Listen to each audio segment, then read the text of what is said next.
Today, we're going to show you how to initiate and cancel inReach SOS messages directly from your paired MFD. For this video, we will be using a GPSMAP 8612 XSV and inReach Mini 2, but the process is similar on other compatible MFDs and inReach devices compatible with inReach SOS. An inReach subscription is required for the inReach SOS feature to work on your compatible chart plotter. Selecting Activate inReach SOS begins a 20-second countdown prior to initiating the inReach SOS, giving the opportunity to cancel if chosen in error.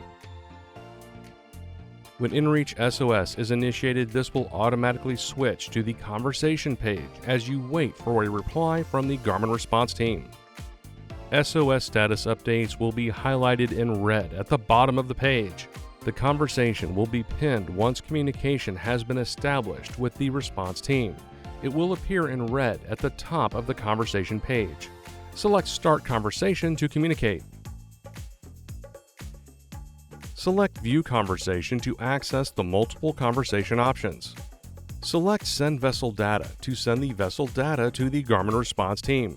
This information will be provided to local authorities and emergency response teams.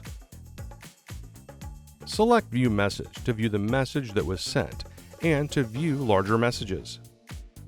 Select Send Quick Message to send preset messages. Finally, select Send Custom Message to send your own custom responses. A confirmation page will show after your selected response has been sent. A reply from the Garmin response team can then be viewed in the Conversations page. Select Cancel SOS to cancel all communication with the Garmin response team. Finally, select Yes to confirm. A reply from the Garmin response team will then appear saying the SOS has been canceled. And that's it. Thanks for watching. For more help, please visit marinesupport.garmin.com.